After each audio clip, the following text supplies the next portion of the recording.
Hello, I'm Tom Rollins, President of the Teaching Company. These lectures are part of the Superstar Teachers series. They are produced by the Teaching Company. The lectures on these tapes are titled The Birth of the Modern Mind, the Intellectual History of the 17th and 18th Centuries, Part 2. The lecturer is Professor Alan Charles Kors. Professor Kors received his bachelor's degree from Princeton University and his master's and doctoral degrees from Harvard University. He has been teaching history, specializing in the intellectual history of Europe in the 17th and 18th centuries at the University of Pennsylvania since 1968. He is the author and editor of several books, including Atheism in France, 1660 to 1729, The Orthodox Sources of Disbelief, and Anticipations of Enlightenment in England, France, and Germany. His latest publication, The Shadow University, The Betrayal of Liberty on America's Campuses, was co-authored with Harvey Silverglade. Professor Kors is also the editor-in-chief of the multi-volume Oxford University Press Encyclopedia of the Enlightenment. In addition to his teaching and publishing, Professor Kors has served as a member of the Council of the National Endowment for the Humanities and on the editorial boards of several scholarly journals. He has received postdoctoral fellowships from institutions including the American Council of Learned Societies, the Davis Center for Historical Studies at Princeton University, and the Smith Richardson Foundation. Professor Kors has received 2 awards for Distinguished College Teaching and an award for the Defense of Academic Freedom.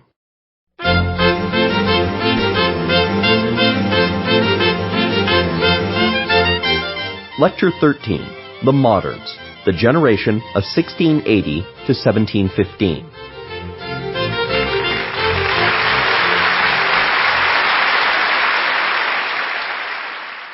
Welcome to Lecture 13, our Introduction to the 18th Century, in which we are going to look at the generation within educated Europe from 1685 to 1715, one of the most revolutionary generations in the history of European culture, because it is a generation that intensifies and that embodies a fundamental change of attitude toward the means of knowing the truth. When this course began, we looked at the form of the disputatio that governed the communication of knowledge, the persuasion of other human beings, the test of one's own knowledge as the 17th century dawned, with its values of the presumptive authority of the past, deductive reason from those authorities, and experience as illustration of what already was known from deductive reasoning from received authorities. If we look at those categories of the disputatio, we understand the profound transformation that has occurred within the educated European reading public by the end of the 17th century. In terms of authority, there simply is no longer the presumptive authority of the past. To the extent that our modern culture in which we find ourselves is one that can be defined by its sense of the dynamic, expanding, free acquisition of knowledge, new worlds always to be discovered and learned, that sense of the past does not have presumptive authority, lies very close to the heart of the transition to the modern. Theological authority is still respected, but in the sphere of authority. And there is this growing awareness within Europe that it does not wish theological authority to intrude itself where it does not belong. So one sees a great movement in domain after domain of knowledge away from theological authority to the rights of natural reason and natural knowledge.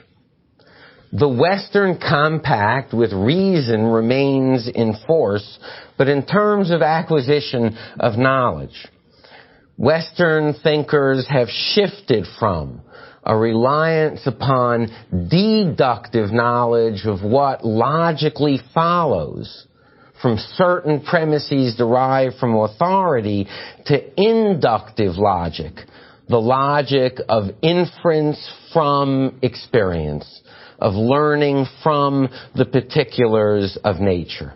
And it is when we turn to experience the least important part of the Disputatio, and we observe its elevation to the top of the system of persuasion, conviction, what is deemed reasonable belief.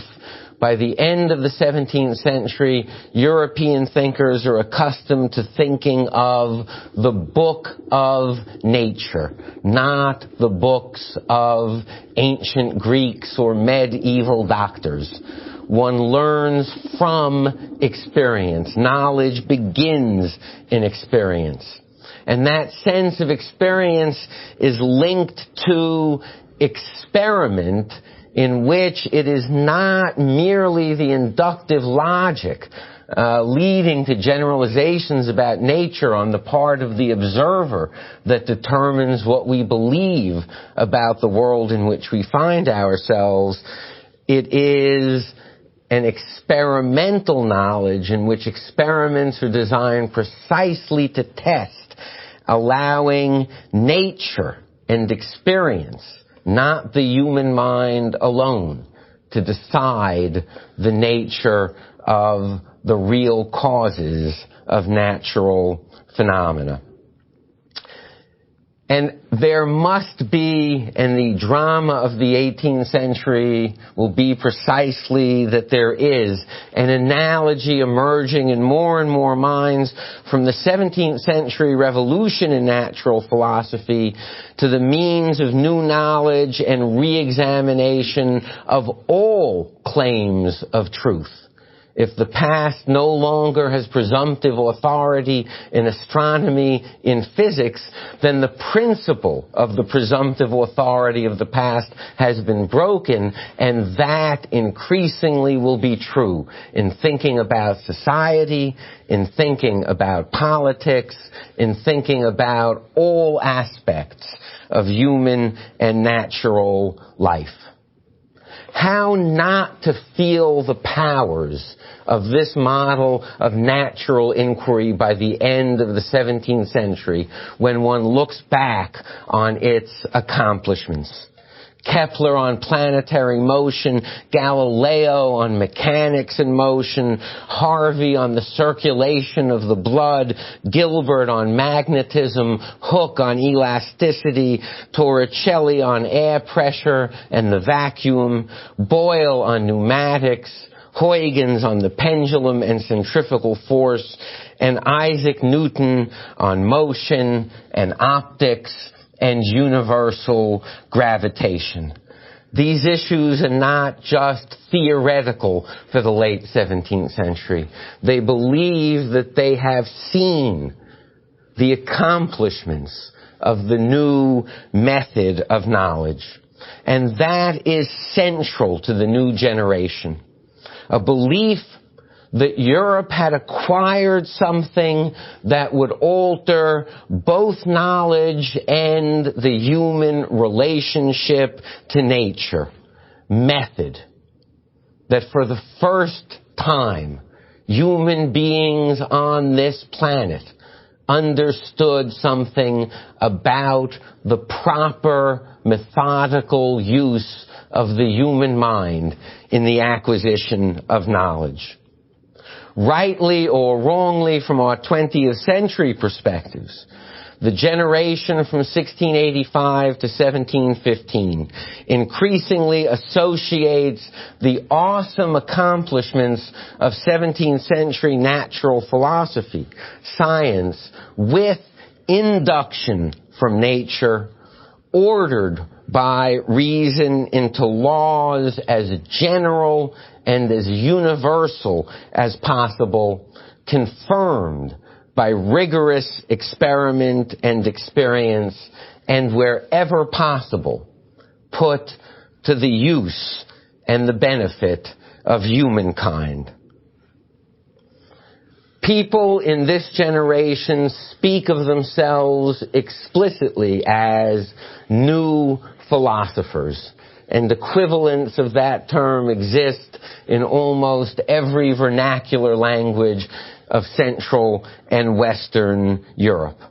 The self-image of the new philosophers is seen in their emerging heroes.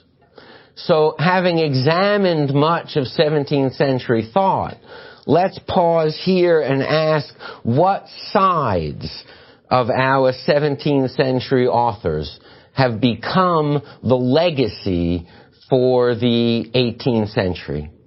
It may be that from the perspective of 20th century philosophy, there are mutually exclusive schools of thought emerging out of the 17th century's intellectual revolution.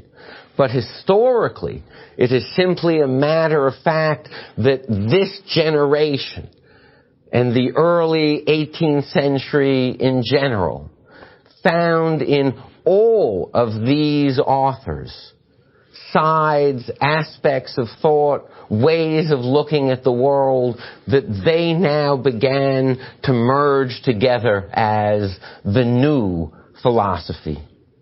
From Bacon, they took the assault upon authority, above all, his doctrine of the idols of the theater, that we had worshipped falsely before philosophers, rather than learning humbly from nature.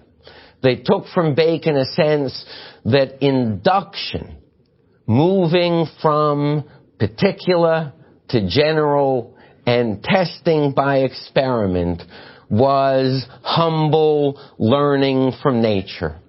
And they took from Bacon as well the belief that the freedom of natural inquiry meant freedom from religious and theological interference with the attempt to understand God's creation.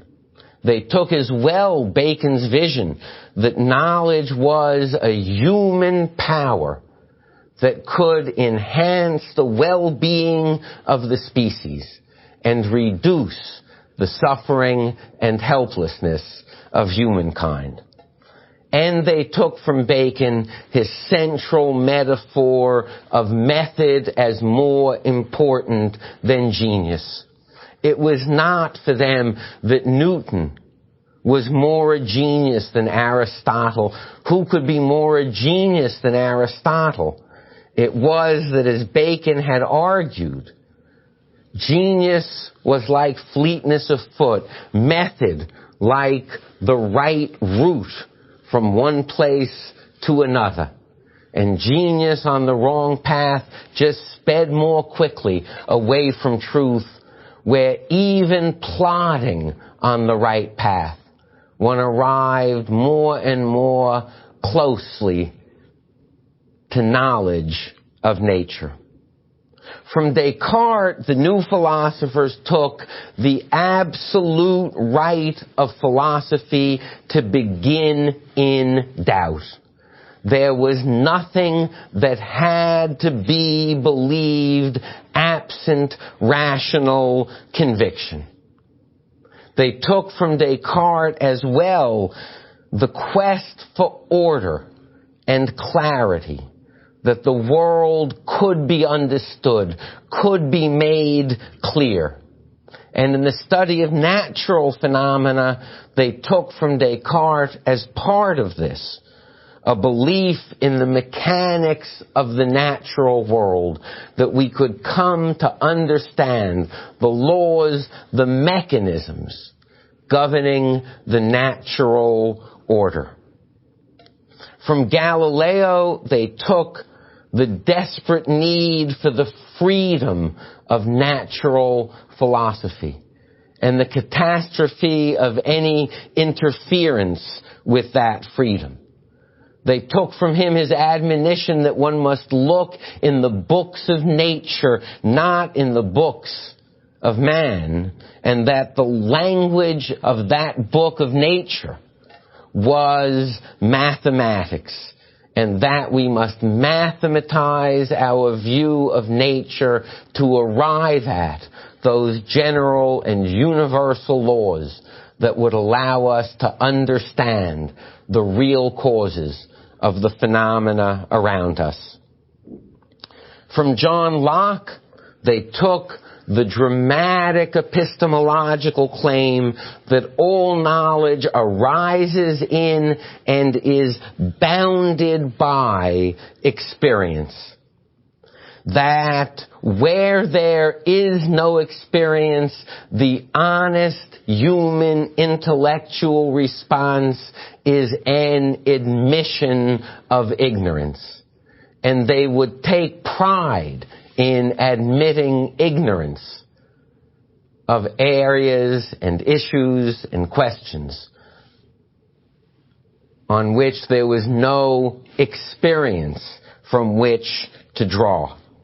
They also took from Locke his sense that all complex knowledge was constructed from confirmable units of simple experience, and that all claims of truth upon us may be, indeed must be, examined in such a light. And from Newton, they took nothing less than the deep belief that nature was lawful and designed, that the human mind was able to see into its laws and designs, to see through nature to nature's God. They took from Newton wonderment that three laws of motion and the law of gravity, that there was a force, gravity, that varied directly according to any two masses whatsoever in the universe, and inversely according to the square of the distance between them, and that with such a mathematized formulation, both celestial and terrestrial physics fell into place. Newton gave them the very model of the power of an inductive system of empirical, natural inquiry. Now, much of how we characterize this generation, we do from hindsight. If we stop the clock at any moment between 1685 and 1715, and looked at the universities, looked at the educated, looked at the learned journals, it certainly would not have been obvious what was emerging that would so dominate and shape the 18th century. For this period between the 17th and 18th centuries is still very much a mixed intellectual world. But the new philosophers are emerging. They are increasingly setting the terms of debate. And they are increasingly winning the affections of the growing reading public of Europe. If we looked at the universities, it would not appear that way. Their tradition reigns supreme. Aristotelian scholastics and their texts still dominate the universities of Europe. The influence of Pascal and Bayle are still large and deep in religious senses. Skepticism and fideism are vital forces. But fideism has been condemned in Catholic Europe, which insists upon rational and natural proofs of the essential preambles of the faith, the existence of God, indeed the goodness of God, indeed the immortality of the soul. And fideism and skepticism are about to be swept away in the wake of the Newtonian and general scientific revolutions by the new confidence in the natural philosophy. The new philosophy in this period from 1685 to 1715 has achieved profound theoretical strength and concrete accomplishments, and these are linked in the public's mind. First, there is John Locke, whose theory of knowledge, whose epistemology, has given to Europeans what seems a lucid, coherent, compelling account of how the mind works and what use of the mind made possible the extraordinary discoveries and new understandings of the 17th century's intellectual revolution. And then there is the concrete accomplishment of all of those individual natural philosophers whom I enumerated early in this lecture, but above all of Newton and his Principia, his system of the world, that people now read not only as the first true understanding of nothing less than the system of the world, Newton's phrase, but as the embodiment of how the mind can know the system of the world. This generation as well, with the universities still so dominated by the Aristotelian scholastics, gives rise to new locations of change and influence among educated Europeans, the reading public, authors, cities outside of the clerical orders. One sees throughout Europe the rise of scientific and learned academies and societies. One sees extraordinary growth in the publication of new learned journals in which the new philosophers communicate with each other. One sees as well in major metropolitan centers new coffee houses where people meet to sit and discuss the new knowledge and the new world of learning. And one sees, and it shows up in sales and what publishers will publish, a growing secular reading public with an insatiable will to know. Understand the full drama of being a part of that moment. What people had believed for thousands and thousands of years had been swept away by the intellectual revolutions of the 17th century. There were, by means of these new methods, there were, by means of the new philosophy, worlds, new worlds to know, a universe to explore, 1,000 questions to re-examine from the beginning. That accounts for so much of the rapidly growing appeal of the new philosophy. The exhilaration with which 17th century new philosophers and this is a very dramatic sign, their popularizers are being read. So much of the intellectual revolution of the 17th century occurs in highly complex, dense, abstract theoretical works, or in works requiring deep knowledge of mathematics and mechanics to understand.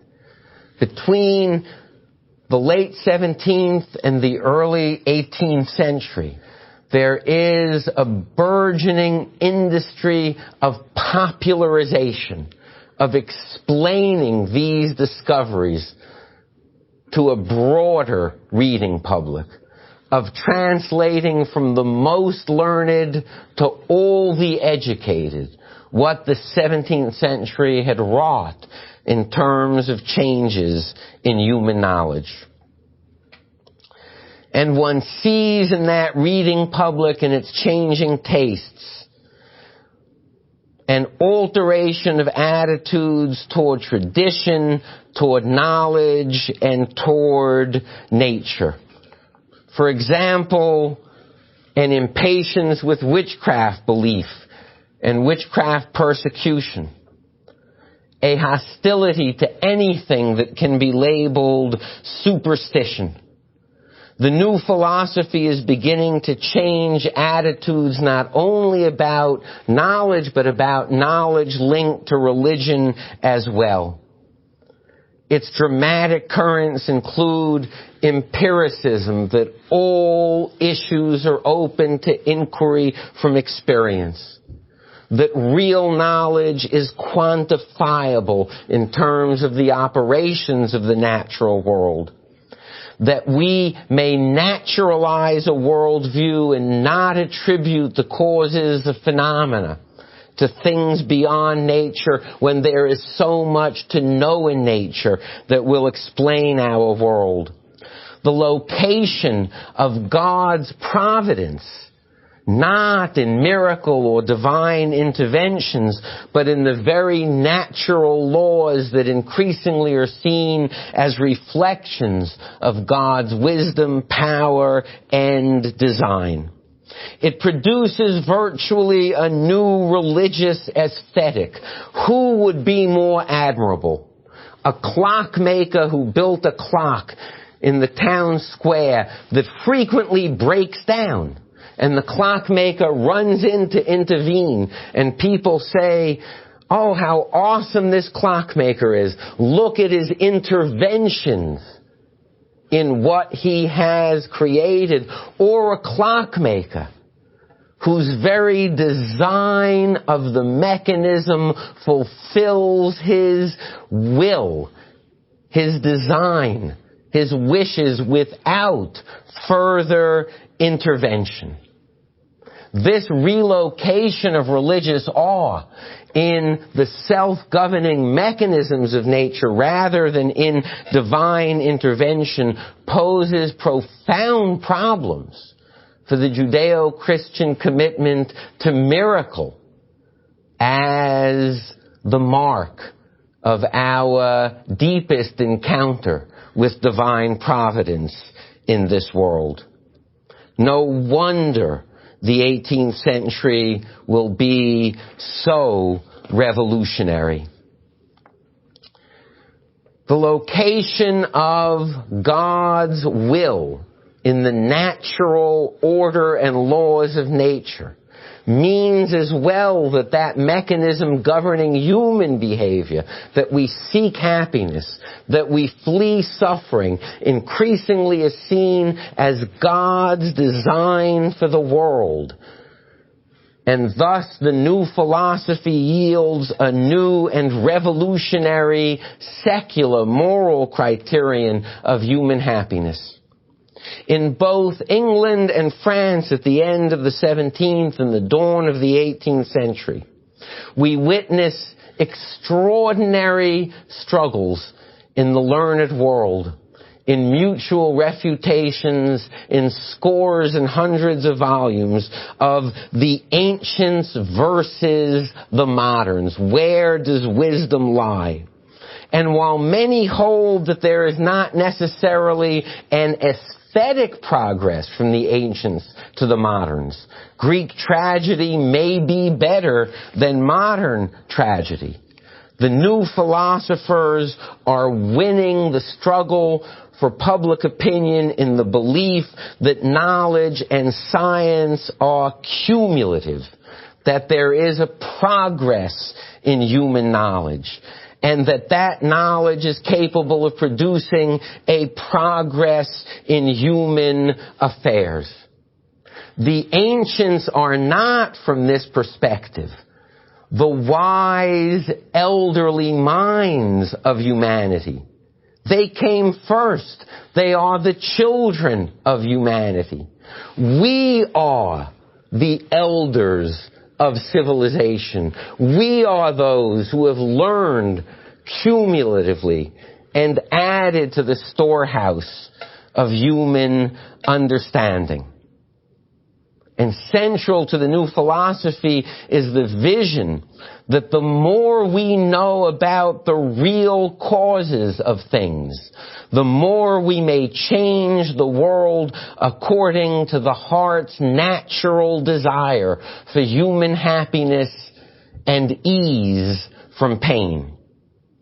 Across Europe, the learned impose, often upon a frightened populace, an end to witchcraft persecutions, because they no longer believe that crops fail for supernatural reasons, but for natural reasons that we may understand and affect.